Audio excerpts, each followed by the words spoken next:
Hello and welcome back to the weekly show. You have noticed I haven't said PLT weekly show. That's because we've got some very exciting news that will drop tomorrow. Just a little bit of a clue, a potential rebranding. So make sure you keep an eye out for that. We have got some big things coming with this podcast and this channel.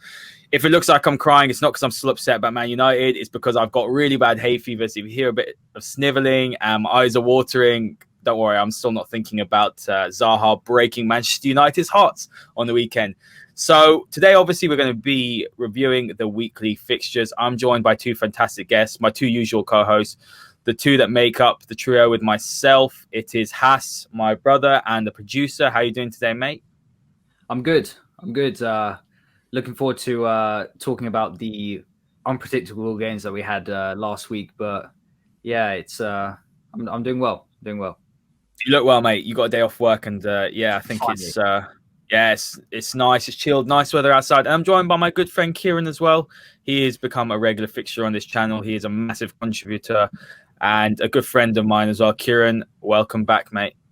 Thank you. I'm slowly recovering from the weekend. Just about getting there. Need that game tonight to kind of overcome what happened on Saturday. Oh, completely, mate. And we've got, remember, guys, we've got Red Devils Talks. That will be now going live every single Wednesday, usually at 7:30. But if there's Champions League games, we'll be going live straight after the game. And that is the usual cast of myself, Ciaran, Paulie, Mark, and Joe. And yeah, that's the big landmark show really at the moment. So make sure you keep an eye out for that when we post out. We want some more questions from you listeners. But let's just go straight into it. And look, it was a tough week for United fans. Myself and Ciaran, I know Ciaran was very angry in the group chat. Ciaran is normally quite a chilled out guy. He's a patient guy, but he lost his rag. And, the worst thing was, it was his birthday as well. Him and Paulie, both. I mean, what are the chances of that? So let's just go straight into it, yeah. And look, United had an absolute shocker. And they succumbed to an awful defeat. And the question I want to ask, and we'll start with you, Ciaran, because obviously you're a United fan, but a lot of people are voicing their anger, and rightly so. At United, it's not a very happy place. It's a very split fan base, a very toxic fan base. You're looking around and you see fans saying Ollie out, there's the Glazers out movement, Woodward out, Matt Judge out. There's just so much unhappiness, so much unhappiness and so much of a divide. And what you're seeing as well is you're seeing that people aren't pushing and we're not mobilizing the supporters into one movement. I think there's a general consensus that the Glazers are bad, but you're seeing pockets, or should I say large quarters? I wouldn't say pockets because we saw a lot of Ollie outers.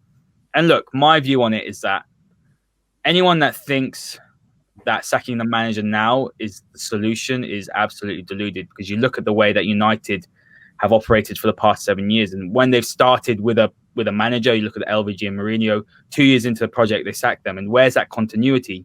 You lose out on that continuity. And what we've seen is United don't have a good history of appointing managers, or should I say Ed Woodward doesn't.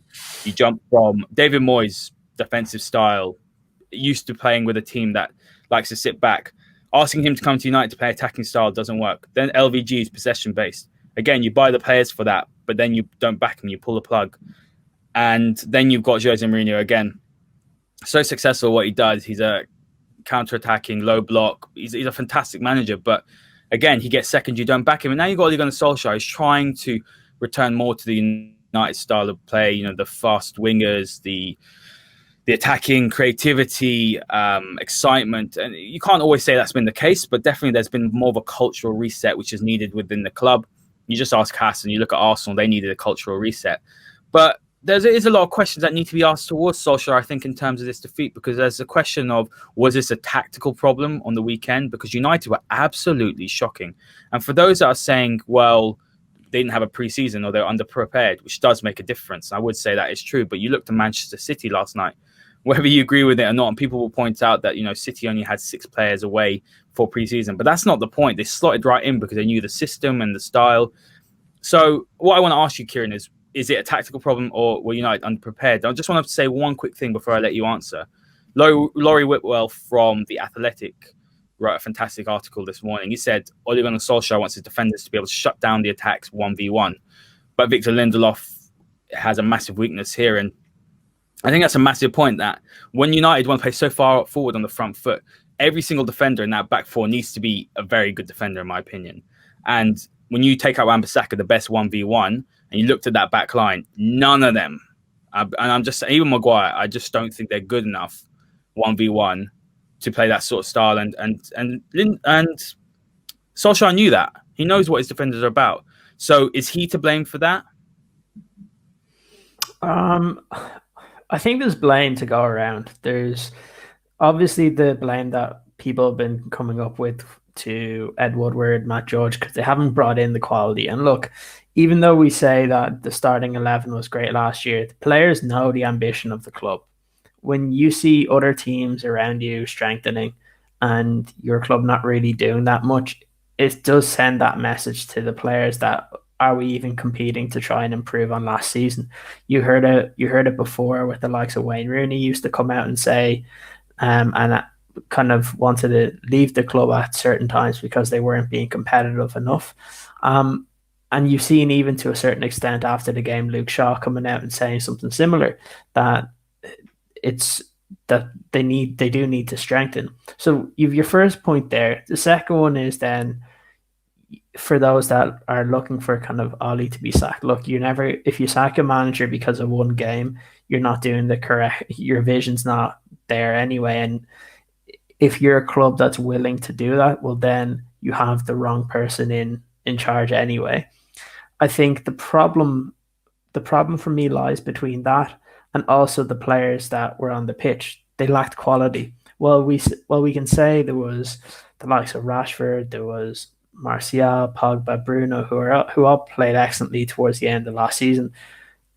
The defense look like they've taken an even further step back. It's like, I understand that Aaron Wan-Bissaka wasn't there. He was probably our best defender if you're looking at it from a defensive point of view.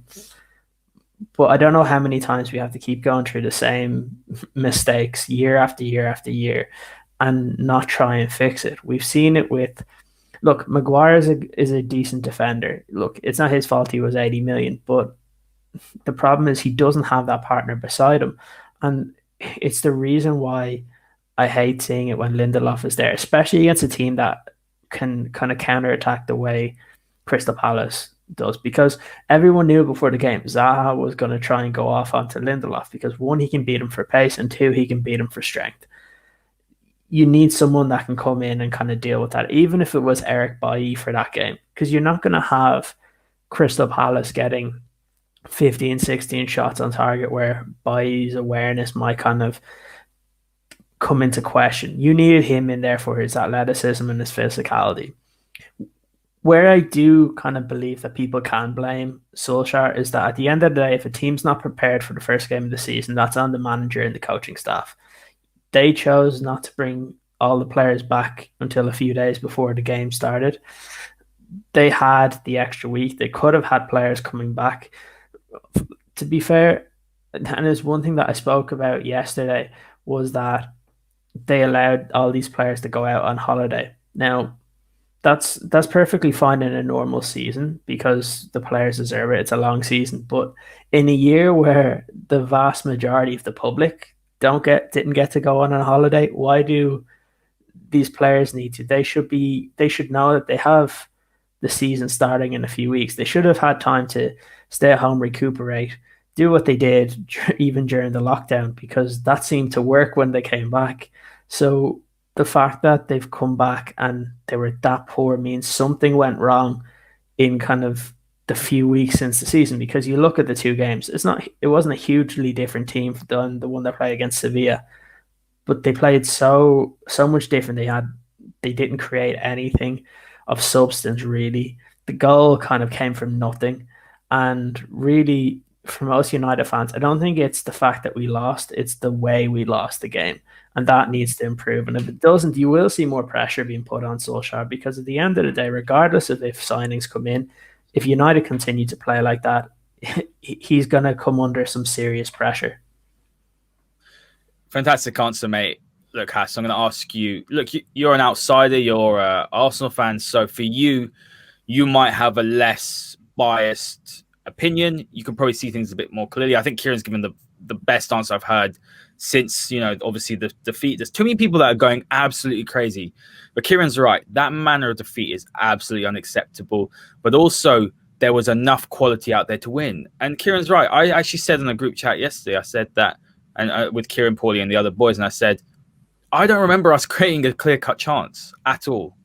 And Paulie pulled out those figures, and it actually was like 4 or 5 long shots, 6 of them got blocked, and then obviously the Van der Beek one. And that was all Van der Beek, by the way. He's made that a trademark, that low across the keeper finish. A fantastic finish. But what I will say to you is, two things. You look at that squad out there, that can easily beat Palace. You don't need new additions to beat Palace. That's the first thing. And do you agree with that? The second thing I'm going to say is, when you look at that defense, statistically the third best, 36 conceded, but out of those 36 goals, 11 of those goals conceded were individual mistakes, which suggests to me that it's not a coaching thing. But then when I spoke to other people, they say, well, it is a coaching thing, because you actually watched how narrow the defense came at times. We saw that, and how they weren't essentially in communication.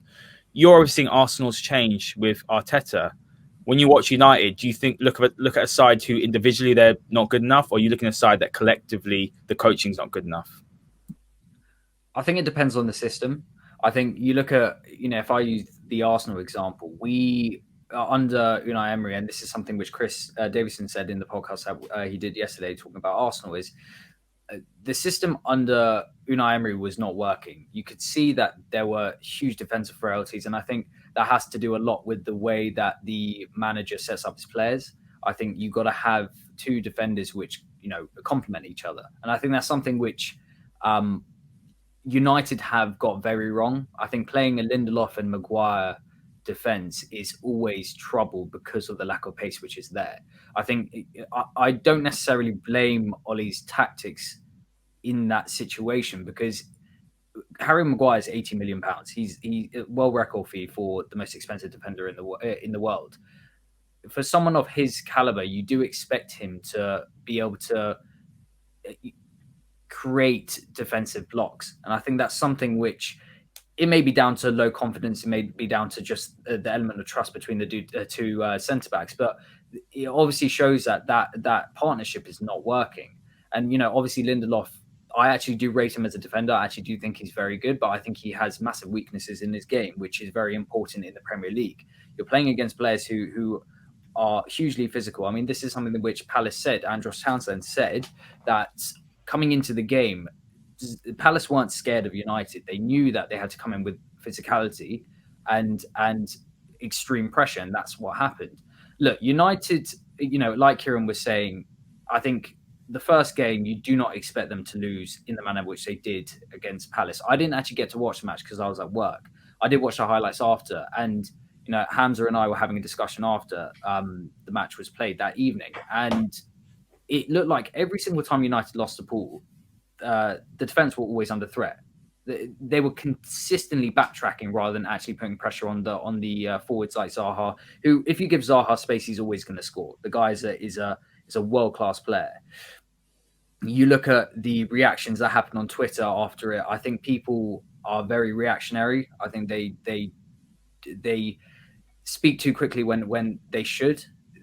These things take time. United, it's shown that United board are not going to spend the money on the players they need in many seasons. You look at the one with Mourinho when they finished second. The perfect time to actually invest in a defender, for example, would have been the time they finished second. Mourinho could have actually won the league if he had got what he wanted, but he didn't. It's all about the timing when you bring in the players, and that's something which Ed Woodward and the Glazers have not done. United are in a very difficult position at the moment. I think this is a hurdle which they will jump over. I think people are too quick to judge, saying that United won't be in the top four this season. I think it is the start of the season. It's going to be a very long season. You've got to look at the injuries potentially coming in. It's going to be a tight schedule. But I think to lose in that manner to a team where you should be really winning at home 2 or 3-0 is unacceptable. I can understand United fans are upset, but these things happen. And putting the pressure consistently on Ollie, I think people need to realise that this is not only a manager issue. This is, at the top. And that's something which has happened with Arsenal, where it was always at the top. There were issues that filtered from top to bottom of attitude, mentality. I think, who is it? Rob Blanchard was saying that Aaron Wan-Bissaka came late from his holiday. He was not fined or anything. Stuff like that. It's that attitude coming into the start of a new season. I know we've had a short break, but you've got to come in with that fighting spirit you had towards the end of the season. And United finished off extremely well. You'd think that they would carry that on into the start of the 2021 season, but obviously it's not the case. I think people need to calm down as a United fan. I mean, Haider, we obviously talk a lot about this, and I actually feel sorry for you guys because this is exactly what Arsenal fans have been feeling for so many years. The two clubs are in a very similar position, and it upsets me because you're not going to get the Arsenal and United rivalry until this is sorted out between the two clubs.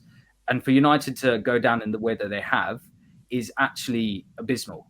It's shocking. I'm not going to banter a United fan if they're down. These things happen. I know what it feels like to be an Arsenal fan where 10 years of frustration has happened. So, I think you gotta look at the situation. You gotta look at as it being just one game. Once you get all your players in, I think you guys will be back up and running. But it is quite worrying if you don't get any signings towards the end of the transfer window. Yeah, well said, Hass. Look, Ciaran, that's a big low, isn't it? When Arsenal fans are feeling sorry for us. I mean, that's the situation. I don't think it's as bad as people are saying, and I've been saying that consistently. I got a lot of rubbish on Twitter for saying, can we just reserve judgment till after the game when we looked at the team selection? We all knew Dan James shouldn't have started. We all know that we didn't want Fosu Mensah to play. Fosu Mensah shouldn't be anywhere near Man United's team. It's such a shame because when he was playing defensive midfielder in the academy, he was the one I was so excited for. I was like, right, this guy's going to take over from Matic. It just hasn't worked out. It just shows two bad loan spells and being played out of position can affect you. It's not there was a lack of effort from him. He's just not good enough. Well, last point I'll make on this, Ciaran, before we move on to a few of the other topics, I want to get your view. But we know, and I tweeted out, you saw this, that United cannot play Lindelof and Maguire again. They just cannot. They make each other look worse. I don't think they're as bad as what they show. Look, Maguire is not worth 80 million. I didn't want him. I wanted Koulibaly. If you're going to spend 80 million, you would have got Koulibaly, who was a much better defender, quicker, better passable. He's just a better player. But United have got Maguire now, and he's not as bad as what he's showing. And that's the thing.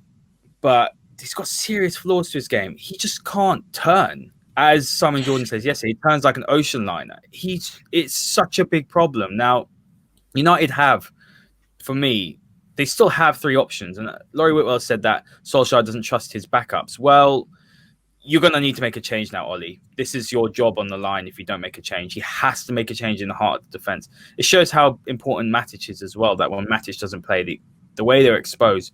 That's another issue. United might decide they need a Thomas Partey in there or someone who's got energy, because that will actually unlock Pogba further forward as an 8, and it will also cover that defense, because that's what they need. A Kante would be perfect. It's what United need. But let's say, okay, that United don't sign a centre-back, which it looks unlikely. David Ornstein said that. I just want your quick view on this. But Ollie has two options. Tactically, then, he should have dropped a bit, shouldn't he? He should have dropped the high line. It was so high. If they're both slow, drop them back a bit against Palace. You knew what Palace were going to do. They're going to be direct, quick on the counter. The other thing is, make a change, man. Make a change, Ollie.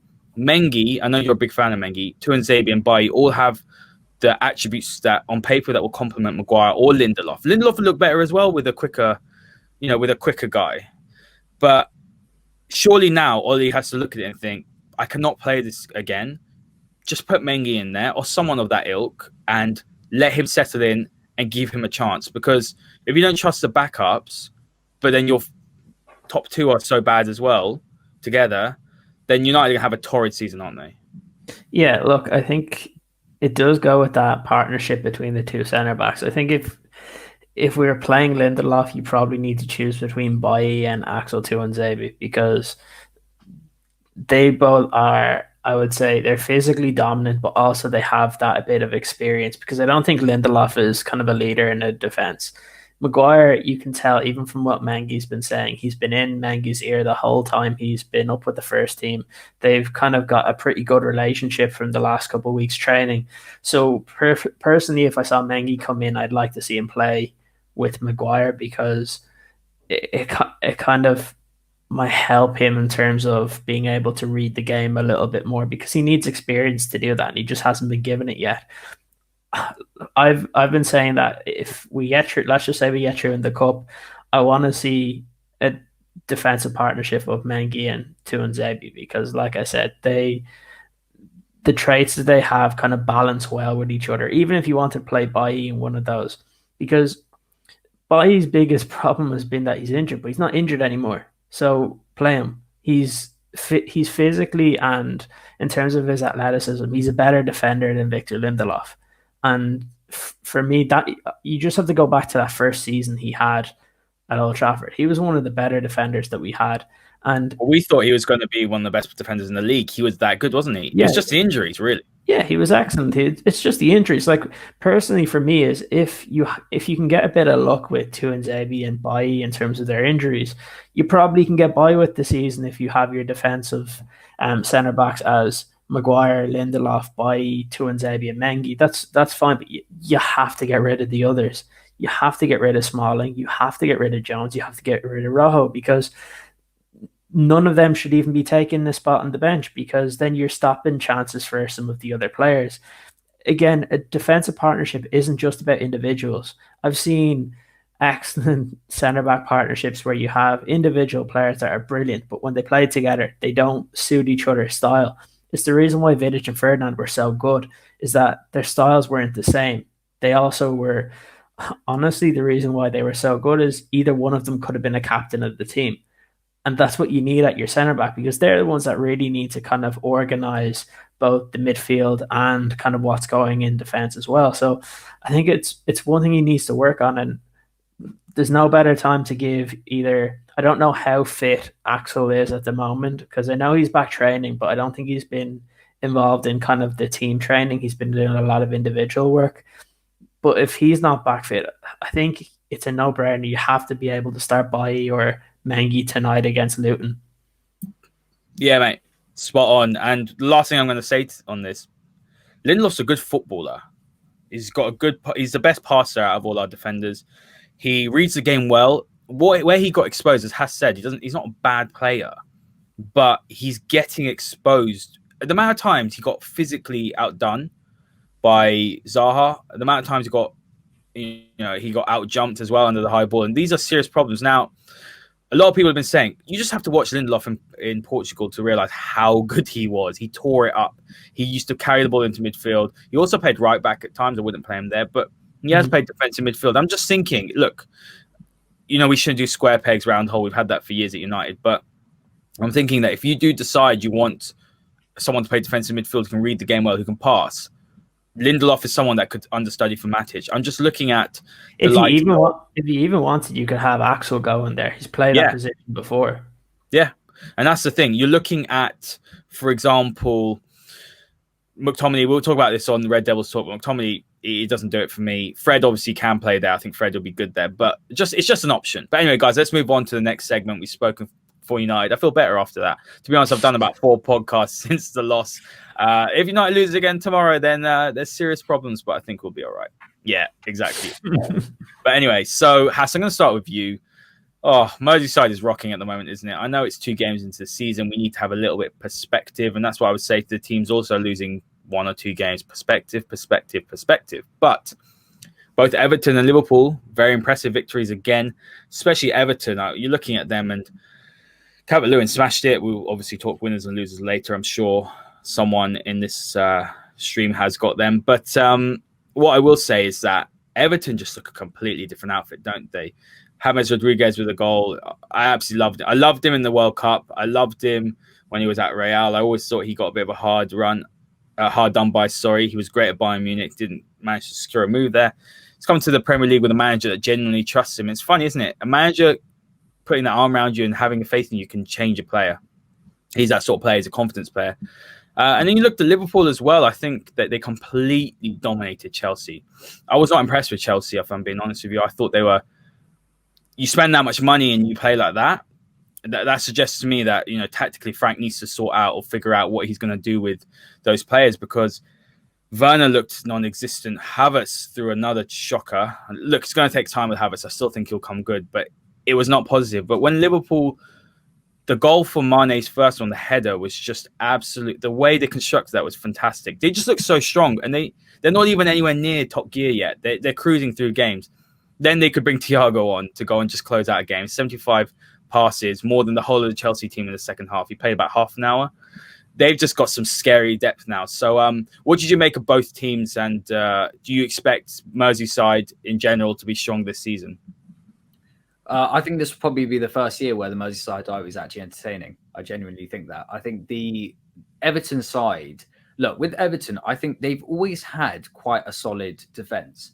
They have always had a solid defence. I think their attack has always been a bit suspect, but they've actually improved this season, obviously, with Richarlison, who's obviously back to the top of his game. I think one issue where they struggled was their midfield. I think they were never able to control games within the midfield because they were usually pretty weak.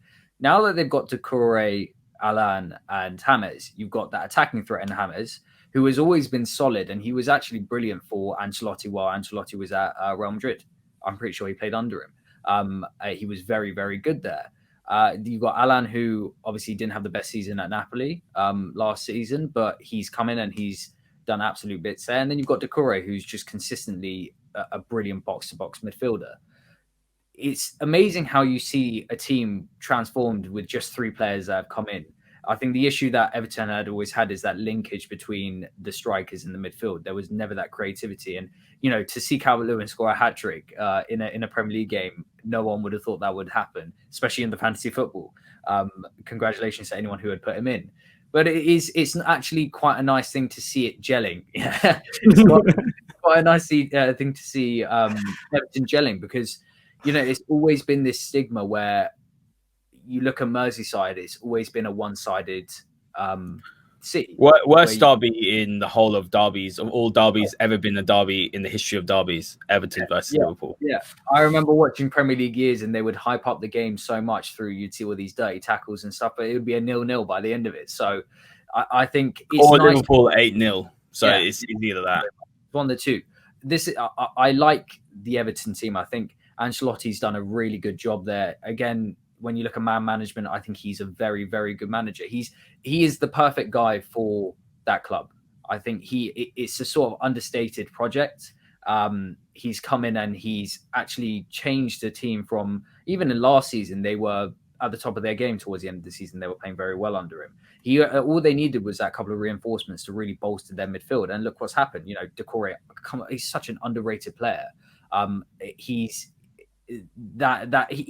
pretty much effectively what United would need, where they need that midfielder who is able to take the pressure off the defense and actually be able to distribute the ball left and right, whoever it is, to the creative players. And Ancelotti's got to bang on with the personnel he's brought in. Liverpool, you can't count out Liverpool whenever they're playing the top teams. They're just such a good team, and it's the same when you watch City. Both teams, whenever they pass a ball around, it's as if they have, like in rugby, where you have moves that you do within a match. It's as if they have a pre-predicted move that they're going to do in order to actually score a goal. And you see that with Mane's goal. That header was absolutely brilliant, out of this world. What a player! But then again, you could look at Liverpool. You can never count them out of a match against, like I said, the top 6 teams. I think you look at Chelsea. I mean, I have no idea what Christensen was doing. This is not rugby we're playing football. As a defender, I've never rated him. I think their defense, it shows. Even if you bring Thiago Silva in, even if you bring Ben Chilwell in, they're still going to have defensive frailties. And I think that's something which Frank lacks. I think he lacks, it may be the backroom staff where he lacks a defensive-minded coach who is able to actually structure that line. You look at their personnel. They've got Zuma, Rudiger, Thiago Silva, and Christensen.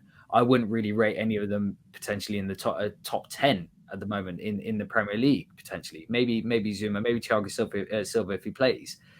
When you're playing a team like Liverpool, your defense has to be the most important priority. And then you can look to potentially break them on the attack because that's where they're weak with their fullbacks, with Robertson and Trent.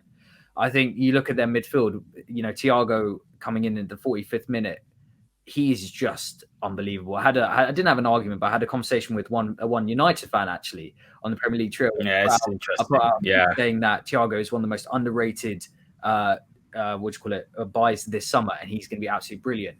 And the amazing thing is, some United fans say, "Oh, he's on decline just because he isn't going to United." The guy is not on decline. He's just won a Champions League in a team at 29 years old. And I think that might have been Paulie's burner account. His second account. I wouldn't be surprised. And the guy, broke the record for the most passes in 45 minutes. He passed more balls than the whole of the Chelsea team. They have now got that depth, bringing in Jota as well. They've got that depth to actually really challenge for the title again. And I think that's something which a lot of fans criticised Liverpool for, was their squad depth. Now that they've got that, they can replace a Henderson for a Thiago, or they have the ability to switch between the midfield. So, both those teams are brilliant. I think in reality, if I look at Everton, I mean, I would love for them to be up around the top 6. I would really love them, because I love Ancelotti. I think their team is brilliant. I love James. And Liverpool, look, they're still going to be up there. I think it'll be very difficult for a lot of the top 6 teams to really compete with them. The only team that I can think of is City, and then Arsenal maybe. We'll see. But I can't fault those two teams. They played brilliantly, and they showed Chelsea. I'm kind of in a way happy Liverpool showed Chelsea where they should be, and put the fans into perspective of what world class is, and then what upcoming potential class could be. Well said, Has. Well said. Ciaran, I'm going to pick on a few things that Has said, because I want you to expand on them rather than, just go into general detail about them. So I think Has did a very good job in breaking both sides down. So well done, Has. What I will say, the first point I want to pick on is I spoke to someone recently, probably a couple of days ago. I recorded a podcast with him, but it didn't record properly. So I'm going to ask you this question. But he made a very interesting comment. He said, when Sir Alex left in 2013, the man they should have got was Carlo Ancelotti. And I agree with that. 100%. There was 2 managers actually. Well, 4 actually. Carlo Ancelotti, Pep Guardiola, Jurgen Klopp, or Jose Mourinho. The 4 best managers, or at least one of the upcoming ones in Jurgen Klopp. Any man and their dog could have seen that Jurgen Klopp was going to take a team to, especially whoever he took over in the Premier League, to a title. When he came in that day, I remember 4 or 5 years ago now, it was 5 years ago probably now. I said to you, Klopp going to Liverpool, he will win the league at least once in his time. I just knew it, and look at what he's done. Fantastic manager. Any club would be lucky to have him. So that's the first point about Ancelotti. The second point he said about Ancelotti is you can see what a world-class manager does, or what a world-class manager can do. Now, he can come into a team like Everton. They were all right last year, although when he came in, he did go on that massive long run. I know they had a bad end to the season, but the point is that you saw his impact. The question was always, if they got the right players in, what would happen? There's none of this bedding in period for his new players. He's bought 3 very good players, and they've just slotted straight in. Now, obviously, players do need time to settle, but that suggests to me that Ancelotti is a very, very good manager still. Okay, he's older, and some people don't think he is. So the second point this person made, I know Hass knows who this is. We'll release this podcast again. We're going to re-record with him. But he said, if Oli was to go tomorrow, he would probably choose Ancelotti over Pochettino. Now, that's interesting. Now, I want you to touch on that as well. And then the third thing I want to talk to you about was that you look at Liverpool, and we actually saw Fabinho play centre-back, which was quite interesting. When he was at Monaco, he played right-back. Fantastic right-back. And he did play in the defensive midfield. And United were heavily linked to him. In the end, we got Matic, and Matic is a fantastic player. But when you look at everything considered, all things taken into account, the age profile is a big thing. Fabinho is a phenomenal player. But now him dropping into centre-back means they can go and play Van Dijk, Fabinho, Thiago. All 3 are excellent passers of the ball. That brings a completely different dynamism and style to Liverpool's play. They can now control the game in midfield even better now. That's scary, isn't it? Yeah, look, it is, because I always thought that Fabinho was going to come in and possibly play centre-back with Van Dijk when they brought him in, because I never really thought he was the best, or he wasn't utilised that well with Monaco when he was on the right. But anytime you saw him kind of more centrally, you saw his quality. And I was surprised in the first kind of season or two at Liverpool, he wasn't a little bit better in terms of his quality in the Premier League, but you started to see that kind of shift kind of the last 6 months or so. I think he's played quite well. He played well to start the season. He's been good anyway. And it was one that, as a United fan, I did want to bring in, because I thought at that time it was a needed position. And while I liked Matic, I thought that how long are you going to get out of him? And we're kind of seeing that now, that he's not able to play the required games. If you had someone like Fabinho, you wouldn't have to worry. You'd have someone slotted in there week in, week out. So that was one thing that was that always went through my mind with him. Look, Liverpool are, regardless of if they got Thiago, I think they're a class above everybody else right now. They've just signed Jota. They're apparently, from I think I was reading reports last night that they had agreed some fee with Watford as well for Ismail Assar. And if that's true, to have Sarr and Jota as your two backups for Salah and Mane, which makes sense why they're doing it, because they're going to lose Salah and Mane in January or February when the African Cup of Nations starts. So having two other players that can come in, fill in, and still win you games is important. But as a fan of any of the other rival clubs, you've got to get worried because they're slowly building a squad that's just as good as kind of their starting 11, which is something that before we always said with Liverpool, if they lost Salah, a Mane, a Van Dijk, and I don't mean for like 2 or 3 weeks, I mean for like 4 months, where you have the likes of before with City when Aguero has gone out or De Bruyne has gone out, or even back to when United were kind of at the top of their game, when you saw the likes of Ronaldo get injured, or if you got Rooney injured for a while, you saw a drop off. We may not see that with Liverpool if they're able to get that one done as well. If we look at Everton in terms of the managers, I was the same with you when Alex Ferguson left. I thought it was a no-brainer. I thought it was probably going to be between Ancelotti, Klopp, and Mourinho. Those were the ones, and I looked at it because all three had a really good relationship with Alex Ferguson, and I was really surprised, and I was disappointed when it was David Moyes. I was devastated. Yeah, I was devastated. I knew you. I had to remember this. I know Haas was a little baby. How old were you in 2012, Haas? You were what? When he signed. You were like what, 14? I remember I was like, no, why have United done this? And then I tried to trick myself for a few days. I was like, oh, okay, yeah, maybe you can be like Sir Alex, he's Scottish. Oh my god, awful. No, I remember everything about that period of time. It was the day that it was announced that Alex Ferguson was retiring was like I was at a funeral. It was like it was crazy because from when I started watching football, which I must have been like 4 when I went to my first game, all I knew was Alex Ferguson. So now that he was gone, I was like, okay, this is going to be strange. And I was trying to convince myself that, well, we still have a good team, blah, blah, blah. But that got ruined very, very quickly. And when you see the likes of Ancelotti, I think a lot of people dismissed him for a lot of key jobs because he didn't have the best time at Chelsea. But I think the quality is the thing is, Ciaran, Chelsea, I mean, they won the league in such a attacking fashion. Yeah, they did. I guess it's more of the fact that the way he went out was very similar. Now, it's hard to judge with Chelsea because they go through managers every 2 or so years anyway.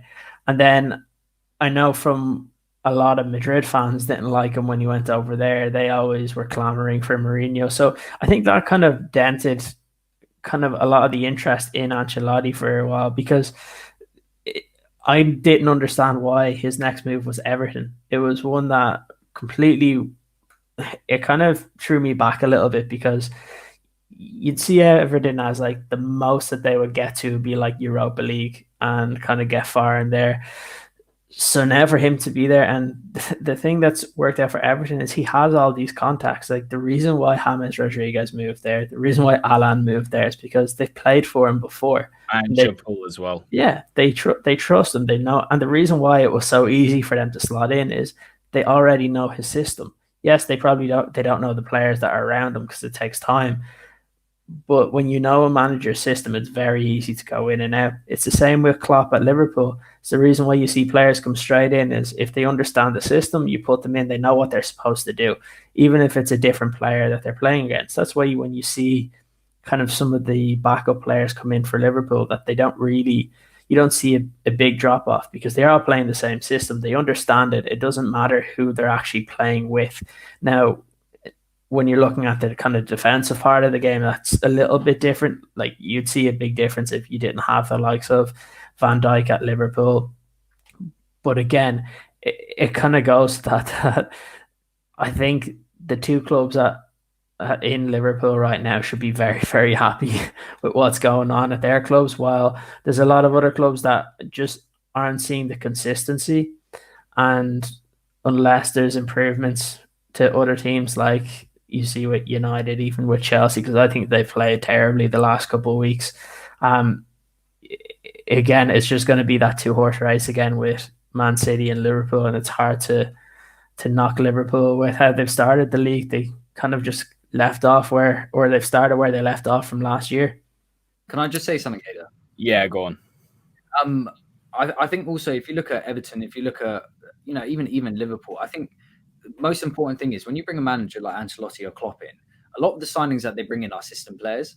They are, and I think something which United probably have got wrong, and in a way Arsenal have got wrong in the past, has been they've tried to get these superstar players who won't necessarily fit the system. You've then got a replacement of a manager, and they're completely out of favour.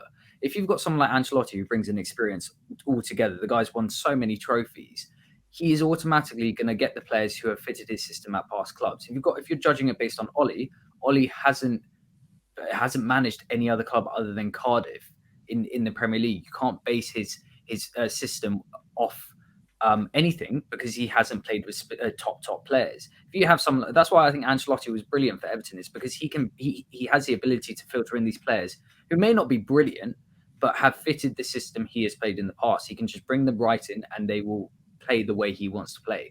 I think that's something which a lot of the top clubs, mainly Arsenal and Chelsea, Arsenal and United have really struggled with, is buying those system players who may not be top quality but can really bolster a team. Yeah, and that's where the whole that planning forward direct football thing slots in. And me and Ciaran have been bashing that drum for God knows how long. Is that United, and that's what you're seeing now with Ollie, is that whether he's a great manager or not, I think it's obvious to say that you can't say he is because his CV doesn't suggest it. You look at that CV, it's very uninspiring. But what he has done well is he's bought players that he feels will fit the system that will. But the problem is that if United aren't going to go for Sancho, it's just quickly touching this, so we've got to move on, guys. We've got less than 20 minutes left. If United aren't going to buy Sancho, I was talking to someone the other day. He said, well, United need to look at the data analytics, which they don't do well enough compared to Liverpool and other clubs like City and Leicester. Leicester's the next topic. But what they do is if you look at someone who is like for like on the data that Sanchez, definitely not Sanchez, that Sancho does, that he does obviously have or he gives. The next player that's very similar is Calvin Stengs from, is he from Feyenoord or the PSV? One of the two. So United aren't doing that, and that's the point. So when you think about we're linked to Gareth Bale, they're nowhere near similar players at all.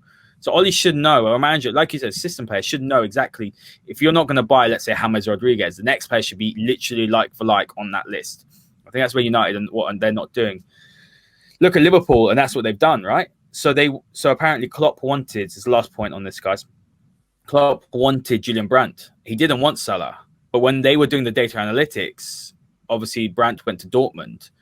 They were like, no, you have to have Salah because Salah is going to be the one who's most similar to Brandt. And look at what Salah's done. He's become one of the best players in the Premier League since he's joined. And no one wanted a Chelsea reject as such. But that's the point, the recruitment at these clubs. And I think Everton have been bad at this. They've been recruited really badly because they have so much money, but they don't have a plan in place. They've jumped from manager to manager. Marcus Silva's nothing like Ronald Koeman. And now they've got a world-class manager who knows what he's doing. And he can pull those first choice targets. James Rodriguez could have gone to any of the other top 6 clubs. Maybe not have started at every single one, but he's got the talent. The fact is that Everton is down to Ancelotti. And the fact that Liverpool are doing so well is because the way they buy their players. I guarantee Jota, they've looked at the data analytics, and he's probably similar to he's left-footed, similar to the way Salah plays. I guarantee that. And when you look at Ismail Assar, look, obviously they're both, similar, like Senegalese, etc. But are they both Senegalese? Is that right? I think so. They're from Senegal? Yeah.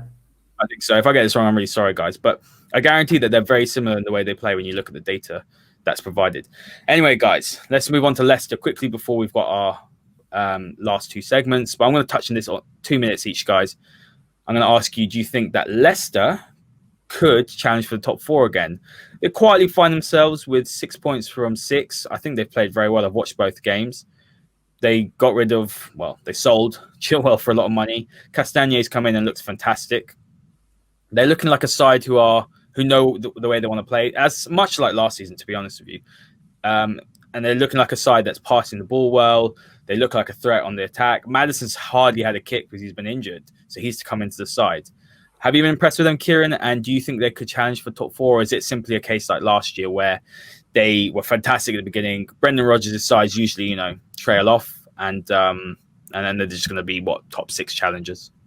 Yeah, look, I don't think they have a deep enough side to go the whole season. This season's it's going to be very difficult because there's pretty much a game or two every single week because of the way the season has worked out. Because they still want to finish this in May, so I don't think it's going to be one of those that's going to be very easy for them to kind of hold up. They also have the Europa League that they're going to have to play in, so it's one of those that it depends on what they want to do, because they could be a team that if they go out for the Europa League, they're probably good enough to win it. So it's another step for them to go and kind of get into the Champions League that way. They have quality. You see it with the likes of Jamie Vardy, you have Tielemans, you have Castagna, who's just kind of come in and he's hit the ground running. They have a good side. I just think if the top 4 with what we expect them to be, and then you could even add in kind of Tottenham and Arsenal have had a good start. Tottenham, you've seen how they've kind of improved the squad, and if they can kind of reach the heights of what Mourinho wants them to do, it'll be difficult for Leicester, in my own opinion. I think there's still teams that are better than them. I think they always seem to be ready for a season, and you see them kind of get off to a good start, but for me, they have too many periods in the season where they go without wins for a good 4 or 5 weeks, and that's how they can kind of slip off. Last year, they slipped off late just because there were so many inconsistent teams. If you saw United and Chelsea be more consistent throughout the season, I think it wouldn't have been a big thing with Leicester falling off. I think they would have been comfortably in 5th. But again, I don't think that they're going to be in the top 4, but they can definitely challenge for it because their first 11 is playing just as well as any other team in the Premier League right now. Yeah, I agree with that completely. I don't expect them to be top 4, but I think they can definitely challenge for that top 6. Look, you might see some big clubs dropping out of that top 6. You never know if United don't pull themselves together, if Chelsea don't click, if Spurs as well don't click. Even Arsenal could see them outside the top 6. Hass, do you agree with that? I'm going to give you just a minute, or do you think Leicester could challenge? I don't think they can necessarily challenge. I think, like Ciaran said, I think their only pathway maybe into Champions League right now would be the Europa League. They bought brilliantly with Castagna. He's got 1 goal, 1 assist in the past 2 games. He's, I think better than Chilwell in my opinion. He's a like-for-like player. Obviously, Jamie Vardy on form consistently. I think once Maddison comes back, they will have a lot more creativity in the midfield. I think he was brilliant last season. Look, they like Ciaran said, with the tight schedule that we have this season, it'll be very tough for them in terms of depth-wise and everything to really be in the position that they were in last season. You've got the match. I think they're going to be playing against Arsenal tomorrow. If they really want to push for the top 4, I'd suggest that they put all of their concentration into either the Premier League or into the Europa League. Forget about these other small cups like the Carabao and the FA Cup. But I think Brendan Rodgers has done a good job with the squad. They, I think, are going to get under potentially in the next couple of days. So they are strengthening as it is. But if you look at the clubs when it comes to signings and stuff, if United get their act together, if Arsenal can get potentially 1 or 2 more signings, I think it'll be tough for them to maybe hit the top 4, but definitely top 6, I think. Yeah, well said. Look, guys, it is. I've just clapped. I don't know why, but it is the winners and losers segment. This is my new favorite segment. I know we've only done one, but this is one where we've changed it up a little bit. So this is not going to be about waffling. This is going to be about, I'm going to give you all a minute each, and you're going to tell me in a minute, 1 minute for your winner, and you'll have a minute for your loser. And if you go over that 2-minute mark, I will mute your mic. So, Ciaran, you might struggle at this. You love a good waffle. And Hass, I know. You're more of a pancake man yourself. But let's go. So I'm going to go first. And we're going to wait till the timer is now on a minute. So my winner this week is no other than Son Heung-min, because I just think that when you score 4 goals in the Premier League, you just can't choose anyone else but him. They were very, very surprising, I think, Tottenham. When they went 1-0 down, I was watching the game. They looked very, very poor. I was probably hoping. Yeah, I was hoping for the worst. Well, when I looked at them after the second half, they looked much better. When Ndombele did come off, they seemed to play a lot better. I know he did a fantastic turn and pass for Harry Kane and for Son to finish, but Son is one of those players where I'm just toying with the idea of bringing him in or not in my fantasy team. We all know his quality, but the question is, will he get enough chances? Well, they scored 5, so perhaps Tottenham will surprise a few. My loser is same game, Southampton. Look, Southampton, you're killing me at the moment. Hassan Hutel, you're killing me. I said that you guys were going to be my dark horses for the season. You guys have been terrible in both games. They've got a lot of quality, but look, I think they need to really sort out their potency up front. I know they've got Ings and Che Adams, but they look pretty blunt. And I think in defence as well, they're looking very open. That midfield is struggling. They're a very well-coached side. I think they'll be fine as the season goes on. But for me, they're my loser this week just because I had such high hopes of them. Ciaran, you have got 2 minutes. Go. Okay. My winner this week I think it's pretty straightforward. It's going to be Calvert-Lewin because, again, scores 3 goals, steals a goal from one of his other teammates. But, again, that's what strikers have to do. Everton needed a striker this year that could kind of circumvent all the creativity that's behind him. And I think he's done an excellent job. You have a lot of people were discussing it would be between him or Richarlison. And he's proven that when he's gotten the opportunity, he's put it in the back of the net, and Richarlison hasn't. So I think it's going to be kind of between those two to see who's going to be kind of the top scorer for Everton this year, because there's enough creativity behind them. For my loser, this one was a difficult one, mainly because obviously for me, Man United was the worst at the weekend, so I'd probably say them. But also I think Kepa is another one who I used last week, and I think he was just as bad again. So, and Chelsea have just signed their new goalkeeper, so he could be one too. But if I stick with United, it was an embarrassing performance. They didn't look like they were even in the game. They didn't look prepared, and hence the reason they'd be my biggest losers this week. They need to improve that quality very, very quickly. Ciaran, I'm very, very impressed, mate. You had an extra 40 seconds there. Well done. Hass, I'm going to come to you as well. This is quite fun, isn't it? It gets the blood flowing. It wakes you up in the morning. Right, Hass, who are your winners and losers? Go. Okay, so winner, I'd have to say Gabriel Jesus. I think he was brilliant against Wolves. That last goal that he scored was insane. I think it's been very difficult for him to fill the boots of Aguero, obviously missing because he's such a big part of the Man City team. But I think he's really stepped up to the plate in the last couple of games. In the last Champions League games he played, he was actually very, very good last season. So he is my winner. And I think if they can keep him fit, and I think if they can keep De Bruyne fit, I think there will be a brilliant, brilliant prospect this season. My loser, I'm going to go with Chelsea. I think Chelsea, you expect them with the way that they're with the personnel they have in their team, obviously with the preseason that they had actually quite a long time to really come into the Premier League with, a strong team. I think they've really been underperforming. You look at their defense, I think they've still got huge defensive frailties. Okay.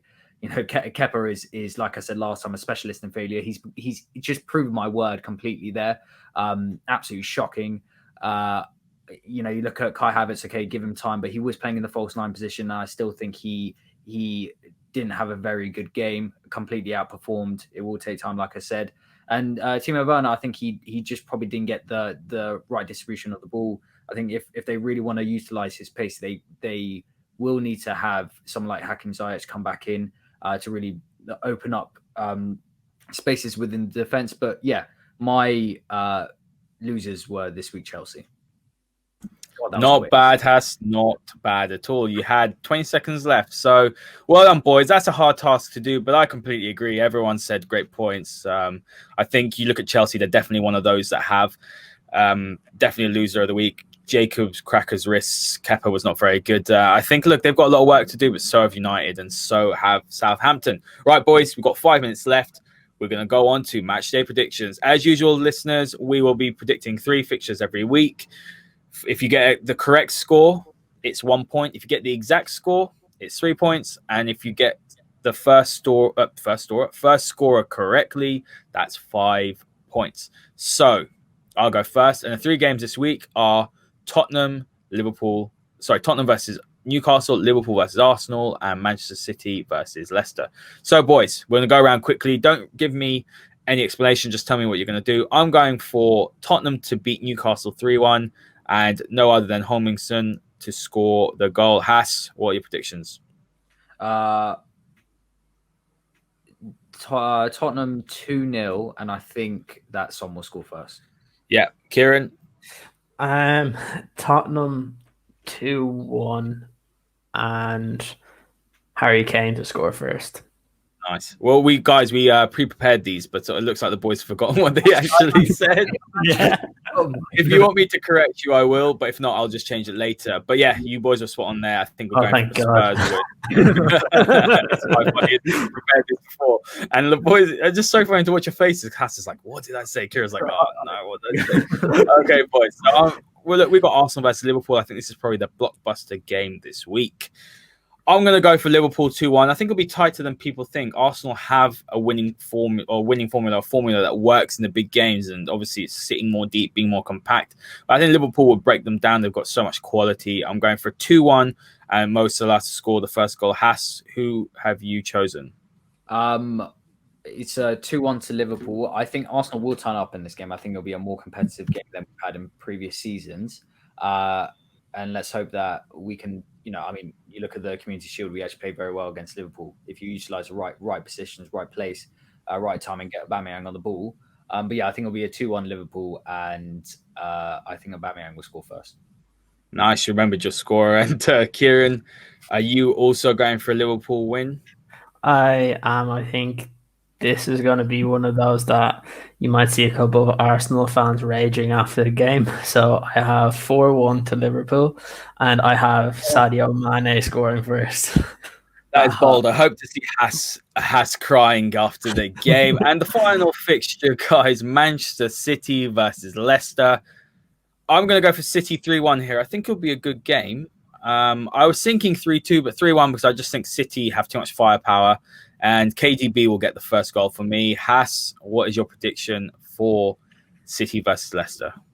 3-0 to City. I just think they're a completely different animal. I may be shooting myself in the foot because their defense did look weak against Wolves in the second half yesterday. I think that brilliant goal, that header that he scored, I think they could get exposed by Jamie Vardy. But yeah, I think it'll be a 3-0 to City, and I think De Bruyne, the best midfielder in the world, will score first.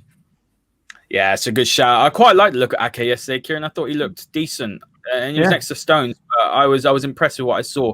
He's quite small for a centre-back. I thought he'd play left-back, obviously, if Mendy gets injured. But for me, I think Nathan Ake is going to be a very good signing for City. It looks like they might not get Koulibaly. It looks like Koundé could be there. So it'd be very interesting to see they have so many options. You look at United, they don't have anything. Well, if the players can keep fit, they might do. But give me your prediction for City versus Leicester. Okay, I'm pretty sure I have this right. I think I went with 3-1 to Man City, and my goal scorer is Raheem Sterling. Mate, fantastic memory. Thank you very much, guys, for your predictions. It's good to know that you can remember something that you said an hour ago. So that is good.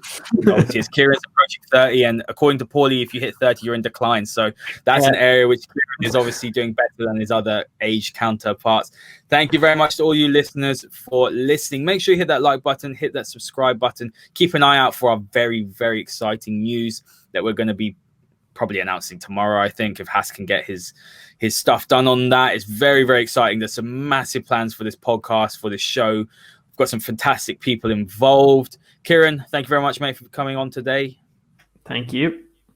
Hass, as usual, the producer, the videographer, the man behind all this amazing sort of tech. Hass, thank you for joining me again today, mate.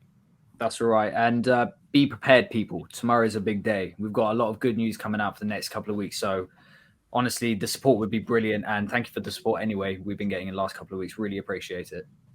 Absolutely. Like I said, it's very, very exciting. Make sure you hit the subscribe button. We're also on Spotify. We're on Anchor. We're on Apple Pods. So that's the Premier League Trio. That might change. So make sure you keep an eye out.